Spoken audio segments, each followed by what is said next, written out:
Welcome to the JAMODI Podcast. We are all surrounded by amazing coaches and leaders, so let's get an inside look at not just what they do, but how they do what they do. After all, becoming the best versions of ourselves is JAMODI, just a matter of doing it. Welcome to the Ballology app Ultimate Demo. Trusted by leaders in the game. Ballology is a player development platform built for coaches and players alike. You can expect live shot tracking, workout libraries, and AI insights. You can easily chart team shooting drills in practice or in training sessions. Track all of those shots using an iPhone or an Android device in real time. You can view your team's performance through a video archive or by using our shot charts. After every shooting workout, take a look at your breakdown by viewing your percentages and your shot locations. Let's take a deeper look to learn how to make the most out of the Ballology app. Let's see how you measure up in the Ballology Skills Assessment, where you can test your shooting skills versus other shooters worldwide. Navigate to Ballology AI, where you can ask any question to get answers in real time for smarter training. Make that footwork a little more sharp. Coaches or players can create custom workouts in just minutes. Hit your on-court skills or basketball IQ or even strength and conditioning. It can be done on the Ballology app. Compete with everything you do on the Ballology app through our workout leaderboards.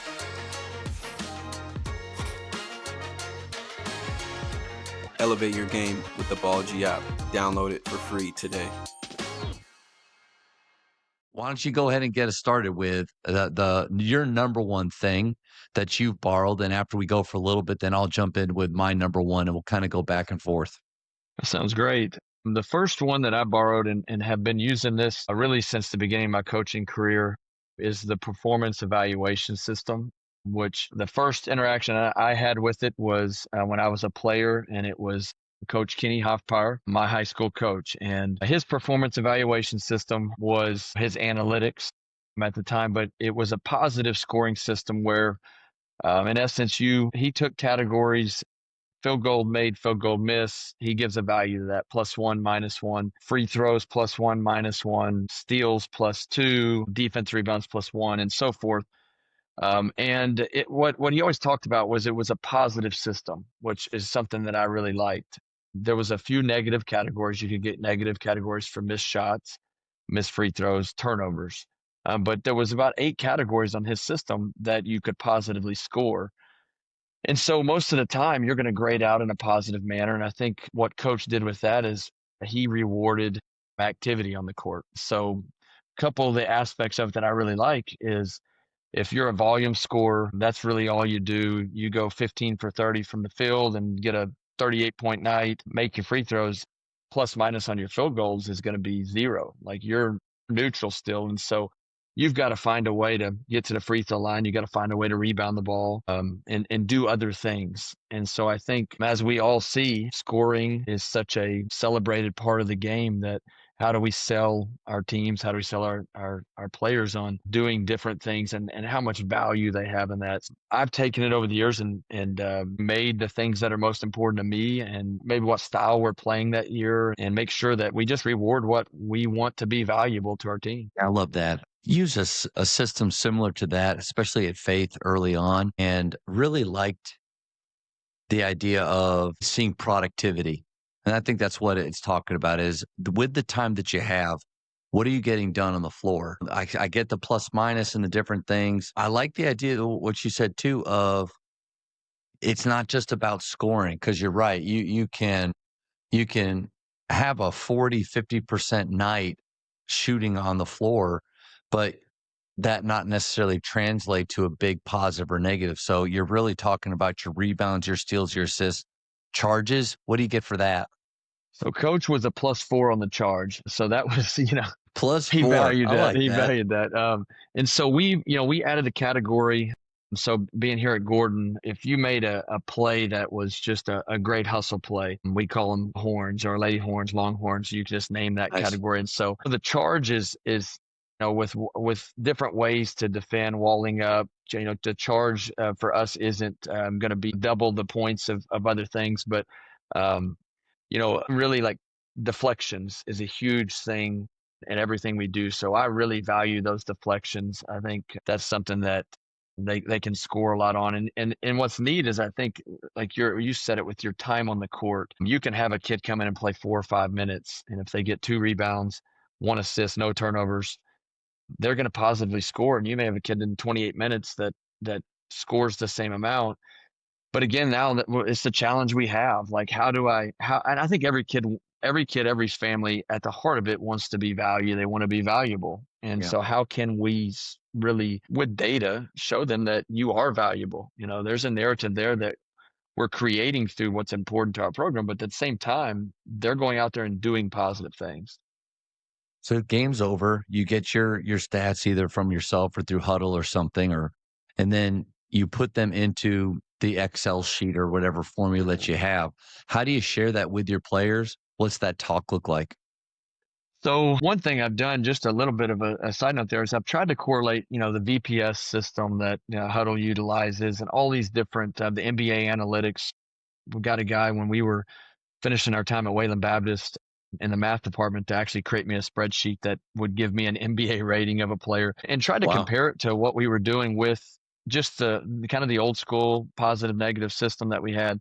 And I think at the end of the day, it's as true of a system as there is in regards to you're doing good things and then good things that impact winning. And so what coach would do, and we would walk in and our locker room had a window to the coach's office, and he would, from his side, he'd post it, on there. And so we were always curious to see that. And coach was a master motivator. And so he had leaderboards and different things with that. What I've tried to do is make it a little bit more of a private deal for each kid.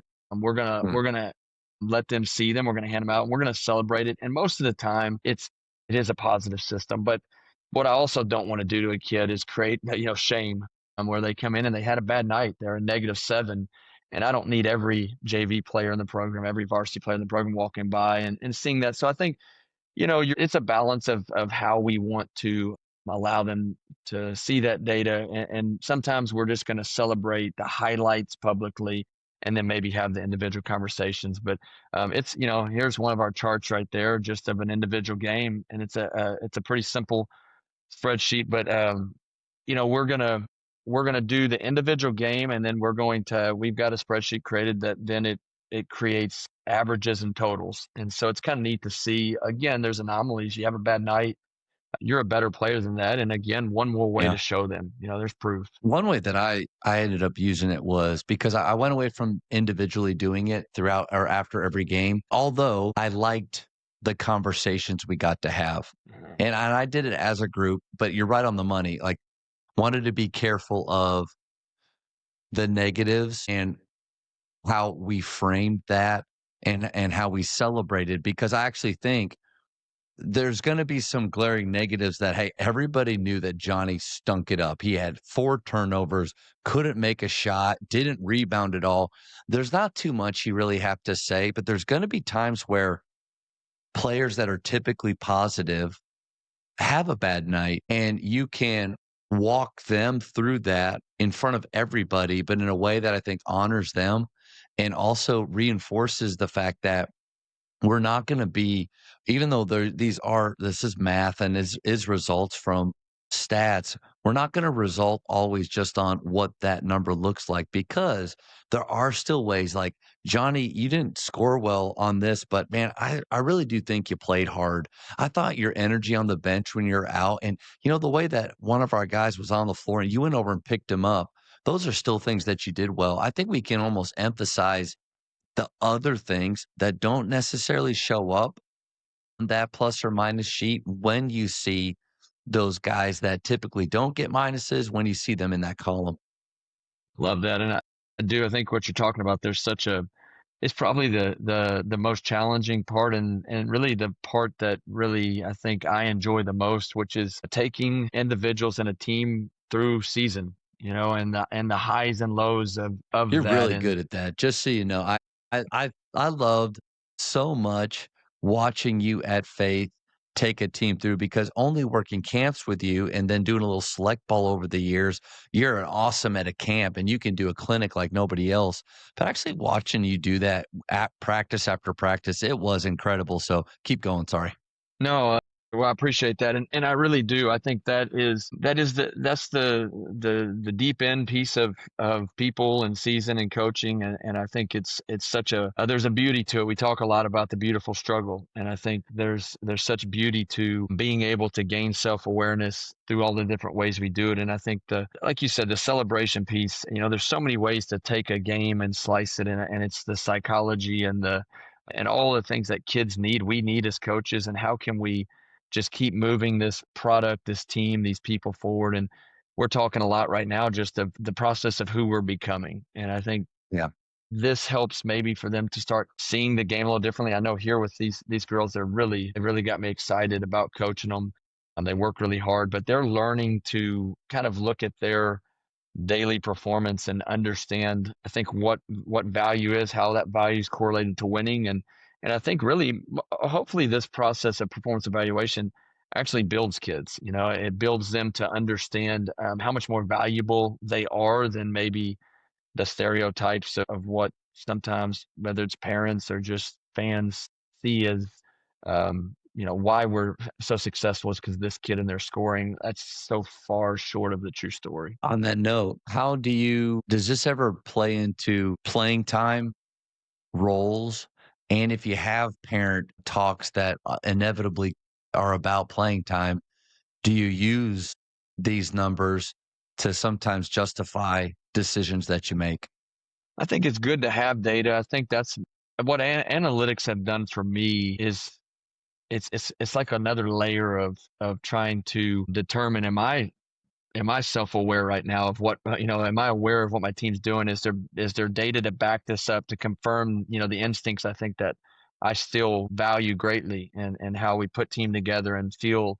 But I do think it is really good. I think it's an educational piece. It's something that is data driven, to where you can look and I think, again, you can frame it with a parent of, you can look at the days that she's playing, shooting the ball better. She's more active. She's rebounding. She's got deflections. Yeah. We had a guy at Wayland Baptist named Royal Crouch, and Royal was just as tough of a kid as I ever coached. And Royal, we broke it down.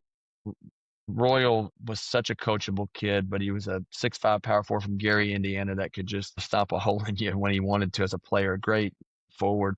But when he got 7 or more rebounds, his points per game went from 12 to 17. So it was, again, trying to find how, I think, activity. It's almost like we talk a lot. You got to play hard enough for good things to happen. And I think if we value deflections, then we need to measure that.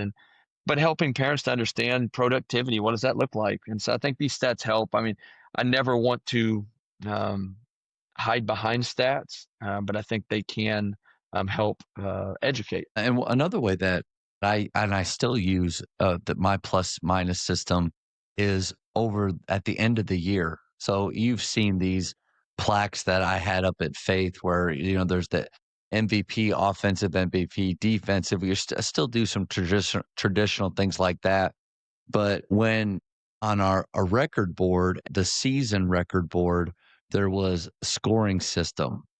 And scoring system category had basically if you put all of their stats in for the whole year into these categories, it spits out a huge number at the end, or hopefully a huge number at the end. And I think every year over the 12, the guy that got the highest scoring system number ended up being our MVP. I know that probably is like, well, no crap. Well, sometimes you can have a guy, like you said before, that scores pretty well, but doesn't necessarily rebound or isn't productive in other ways. And so his number's not that high. That to me has helped with, even with something like MVP that can sometimes be a little muddy with parents and players and everything. When you put those numbers up there and you just see who was the most productive through the year, I mean, golly, I felt like 9 times out of 10, it was the guy that everybody thought should be that. So like you kind of have said, just another way to justify some decisions. And I'm always looking for new ways to celebrate things, or ways to kind of keep players' names. Like that scoring system number, I mean, that's another metric that guys were thinking all throughout the year. I really hope that at the end, this is high. How do I get that high? Like you said, I'm productive and I play really hard. Mm-hmm. Yeah, it is. I think that's what coach. We were a pressing system. We pressed every possession. So, Still pressing. He's yeah, still pressing. still pressing, man. And so, coach, you weren't going to score well in the system if you weren't defensively doing things that he was going to, ask us to do. And so it was a great way, I think, to tangibly allow us to see where we could improve and get better. He used it as a motivator. I mean, the competition piece, he always believed that. I mean, I walked in there and I wanted to not only score the highest, but I wanted to make sure I was trying to score the highest leaderboard. And there's a formula to get there. And the neat thing about it is then you get more rebounds, you get more assists. You don't do it by scoring more. You get +2 for assists, +1 for made field goals. The things I've adjusted is I do add more value to the 3-point shot just because I think it has to correlate there. And I think, you start looking at categories. Is it a good blend of evaluating a basketball player, or like the VPS a post can really score well on that because of the way the categories are rated. And so I just want to evaluate a basketball player the best we can. And more than that, customize it to what I believe is going to impact winning for us. If I need a couple of these wings to be more active defenders, maybe not feel like they got to put the ball on the ground as much and let's get the ball moving, then here's a system that shows them that they're valued. And so it's like anything else, we got to customize things. And so I think this system allows that. You nailed it right there. The style of play that you want or what you'd like to see on the floor, value those things more. Mm-hmm. If diving on the floor and those type of hustle plays are really important for you, which Chris Oliver had a great basketball immersion on why you shouldn't have guys dive on the floor. You shouldn't do drills for it and anything because it doesn't actually happen that much. And he was talking about like, does it really lead to winning? And so it's an interesting rabbit hole to go down to. But yeah, definitely customize it to work for you. If I had it my way, I'd put 10 points for a 3, -2 for a 2 outside the paint. That's what I would do. I'm telling you, when and getting to work with you for a year, and the courage piece of what you do is such a beautiful thing. Courage has got a poster up a little higher that it says courage, but you the way you leaned into taking great shots. My performance evaluation system, I wish I had the courage to make it look a little more like that. Courage, some would say insanity. You're choosing courage. All right, I'm going to go with my number 1. And this probably isn't a shock to anybody that's listened to this for a little while, but anytime that I get to talk with coaches or go to do a shooting clinic or even day 1 of the fall at Midway, the first thing we talk about is shot selection. And the shot selection scale that I borrowed from PGC years ago, directing their shooting colleges, it's still the best thing. And I, even after doing this for 5 years, 270 episodes, there's been great nuggets shared. I love your scoring system. For me, the shot selection scale, and I know you enjoy it too. I probably stole one of your top 3s by using that one, but I think you can tell someone's culture, a program's culture, by how they deal with shot selection. I think those two things are so intertwined to where if you are harsh with shot selection, I don't see how it's a positive culture overall. If you don't have a scale or standards for shot selection, I don't know how you have consistency or standards in any other area in your program. And maybe that's not 100% true for everybody or everything, but overall, I think when you have a good shot selection scale, that's the most personal thing to a player, and it's understood, explained, and they all live by it and play by it, I think you sidestep a lot of landmines. So for those that don't know, no such thing as a 10. And a great way to ask your players this is, what's a 10 for you? What's a shot that can't be missed? And they'll say things. They'll say like a layup, a 3, a dunk. It's like they forget that they've ever missed a shot. And I'll even ask them, "Have you ever missed a shot before?" And they all raise their hand. Okay, so I say, let's say there's no such thing as a 10, and then we drop it down to a 9. A 9 is a wide open layup, and I say, guys, we love 9s. We're going to hunt nines. We're going to take every nine. I'm not going to get mad at you for missing a nine. It's just we're going to take them all day long. Skip eights, go down to seven. Seven is a wide open jump shot within your range. And that within your range part is I always tell coaches is I think that's where you and I come in as coaches is through shooting games. We teach them what their range is, because if we just say within your range, well, then most of your guys, especially little Timmy, is going to think that when I cross half court, that's my range. That's what he's telling me. And so, but that open jump shot, we will take every seven. We're going to hunt sevens, and we're not going to get mad at missed sevens. In fact, when you start to talk about shot selection, I think it crystallizes offense for you. What is your goal of every possession? Is to get a 7, 8, or a 9. I think I asked my midway players that, and they said to score. And I was like, I appreciate that. The same way that when we play, we're trying to win. Like, no crap, right? But you can't do that every time. Not going to win every game. Not going to make every shot. What's our goal? What's something we can control? It's getting that 7, 8, or a 9 every possession. An 8 is a wide open layup. Or sorry, an 8 is a contested layup. And 8's off of 2 feet. You can still get contact. You can get an and one. You can use a fake. You can control your body better. Like when you go off of 2 feet, I think that shows a lot of control, but we'll still take those 8s. And then you get down to the two things that, and Tyler Costin used to talk about this, the number one thing that loses teams games is shot selection. And it's a great activity. Is to ask your players, raise your hand if you've ever lost a game by 8 or less points.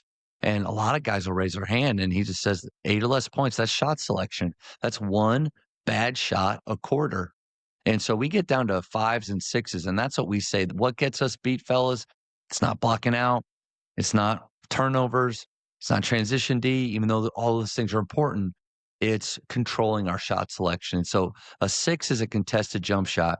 And that 6 is tough because you can blur the lines a little bit with your really good shooters between 6 and 7s.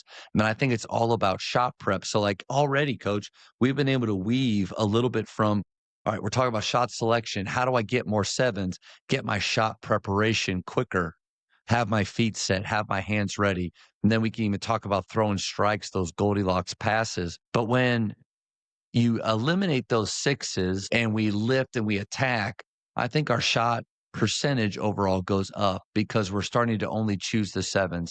5s are those 50-50 shots. I always felt like 8s become 5s when the degree of difficulty is really hard. So a guy goes off of 1 foot, a lot of contact, and loops it over his head. That's a 5. Like, you can't do that. You would have bet $20 on that, $100 on that. Step backs, floaters. I think all of those kind of lean into that area of 5 that over the course of the game, those shots aren't going to make us successful most of the time. I think for most high school programs, they don't have 3s and 4s. Those are 3rd grade and 4th grade shots. We're just not dealing with that, hopefully. But that's in essence what the shot selection scale is. And I rarely get questions back at me or anything, but I'll let you I just talk for a long time. Go ahead. And so I think of getting to watch you do this, and I think some of the things that I always appreciated was when a guy because it's emphasized, because it's understood by players, when they would take one, oftentimes I do say that was hard. That was hard, and I think it becomes glaringly obvious when they're taking hard shots. And I love that about team. I think when you would stop them and rate that shot. In the process of understanding it, it's like anything else. Once you start to create the better shot selection, I think it's neat to see how obvious it is when you're not getting that quality of shot. And so, something that, and this is borrowed probably even at a deeper level from you getting to be around you that year, was there's a conversation I'm having with every kid in their family here in our partnership meetings, but it's going to be based on the 7 is something like you would sit here and say confidently in front of your parents and me, I can make that shot. And you would be able to go out to the gym, and if we put money on that shot, you would make that shot. That's something you should feel confident about your 7, or it's not your 7 in a sense. But then the side of the coach, which is, we've talked about this, the resulting game. It's not like Jimmy, that was, and we'll use the example, kid makes a crazy shot, grandma's yelling, that was a great shot, the fans are talking about it. That shot gets you beat, right? We're resulting, it just went in. But the idea of when you miss your 7, I'm not going to react. I'm not going to throw my hands and roll, because the moment I do that, I've broken trust right there. And in trying to explain that, like, hold me to that, hold me to that. And that's where I think the beauty of what you do. You asked for a question. I'm just celebrating you now. It's true though, but it's the beauty of how do you infuse confidence in the kids like that. It's the moment when they could, that you almost demand that they trust their seven. And it's like you said, we go over to the huddle and say, guys, we're taking sevens and nines. They're taking fives. Like, stay the course, we can absorb whatever anomalies happening. It's a really good nugget right there, too, is I think you can start to defensively create goals as well. What's our goal defensively? We want to force sixes and eights. And if we can invite them to take some fives, that's really nice. I think a great goal defensively would be, or if we're giving up a lot of open shots, like, guys, we're giving them sevens and nines, and we can look in film and see where that's coming from. No help or late help, getting caught up in actions, closeouts that are too slow or too soft, not closing off the shot, forcing sixes. And that, I think it can kind of give you some clarity defensively too, but right on the money with, and I kind of made that comment of how personal that is to a player. So if confidence is something that we want to build in our players, then we have to be careful of shattering or destroying the thing that's the most important to them, which is their shot. And so what's the way to take the emotion out of it? Make it be objective. It's just a fact. You shot a six, no problem. And then what I like to do, and you kind of nailed it, is a six happens and it's some downtime. Hey, Johnny, rate that shot for me. Well, coach, I think it was a seven. Wow. Okay. I think he was a little closer to you. And you know what we can do? And this isn't like coach speak sarcasm, the like passive aggressiveness that I heard coaches do, back in the day. It's real. Johnny, I think it's a six, but I think we'll both watch the film and see really how close he was. But let's just say it's a six. Ask me why you felt like you needed to take that six. Coach, I made a mistake. No problem. Hey, let's hunt more sevens then. That happens sometimes, but I think you actually get down to the root of it, which what do we really want as coaches? We want to know why they're making decisions that they are, what they're thinking, and I don't think it's bad to know what they feel. And I think again, it goes back to culture. Am I a tyrant that just says it's my shots or no shots at all? Or am I wanting them to create and have ownership of the shots that we're taking? The same way with culture. And so when we get to have that talk and he says, well, coach, I honestly haven't touched the ball in a little while. Okay. So you felt like this is when I touch it, man, I'm going to be ready to shoot this thing. And he'll just kind of maybe shake his head and then it comes to, hey, I understand how you feel. And you know what? Next dead ball, and this is especially if it's somebody that you do want taking a lot of shots. Next dead ball, we're going to run pop. We're going to run something to get you the ball in a dangerous place so you can create. But here's what I'm also going to ask you, Johnny, is trust your teammates. Trust our action. That ball it has energy and it will find you. And when you're open for a seven, feet down, ready to go. I think that conversation's really helpful. And it goes way beyond the, hey, if we just make some more shots, we'll be okay. I think as coaches, we got to be better than that. I think that's just a cop out. And I don't want to be the coach that says, if we would make our free throws, guys, we got this thing. Well, no crap, that would help. But what can I do in the moment? I forget that. Next one, the more you take, the more you make. Hey, we missed 5 sevens in a row. Next one's going in. Not if you'll make your layups, we'll win. I think just make a shot or anything like I just said. I don't think that's us being our very, very best for our players. And in that huddle, when we need them to be the most confident is when we've got to make sure that we take the emotion out and just celebrate the try. Hey, that action, everything we just did right there, guys, right on the money. You keep doing that and good things are going to happen. And then, like you said, the only way I feel like we can find or have those incredible, audacious performances is when we're celebrating the misses. And the only way you can do that is if If they're shooting shots within your scale, then we're going to celebrate the make or the miss. And then what it does is it allows them to go off and have those performances because they know that we have their back. Such good things there. My coaching style and my style of play had to evolve over the years, and I look back at the 2014 Wayland Baptist team and we weren't shooting enough threes back then because it was just not the way the game's played. And you look and you see this evolution, but I think what you find in that is what you're talking about there. It's unlocking players and everybody's wired to want to please. And so as a kid, if you think a missed shot is going to be viewed as a negative, then I don't think you ever truly unlock. And what I love about the shot selection system, and we really focus the defensive piece, a lot of it, of the type of shots we're forcing and staying the course there, because you can play the resulting game on defense too.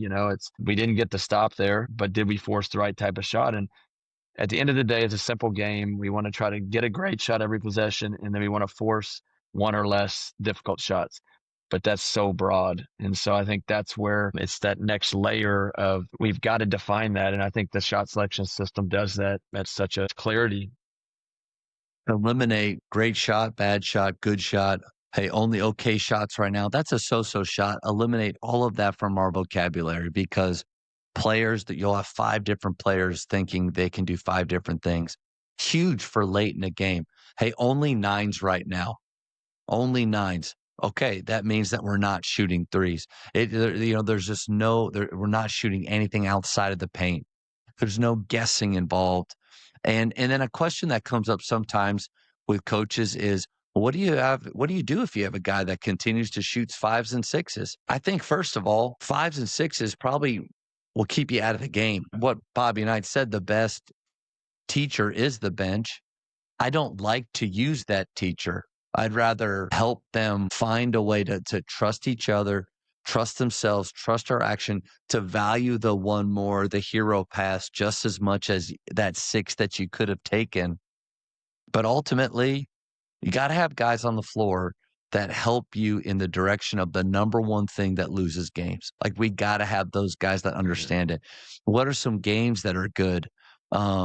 You have a great one that you've done at our clinics, which is the 2-on-1 shooting, leading to 4-on-3 shooting, where you got a mathematical advantage. The players can just make the ball work, and their only goal is to shoot a 7, a wide open jump shot. I think that's how you do it. And then Tyler Costin had a fun game years ago where it's 5-on-5, but the points that are awarded are based on the value of the shot in the scale. So if the guy shoots a 5 and he makes it from 3, he gets 5 points. But if he would have shot that 7, he would have got 7 points.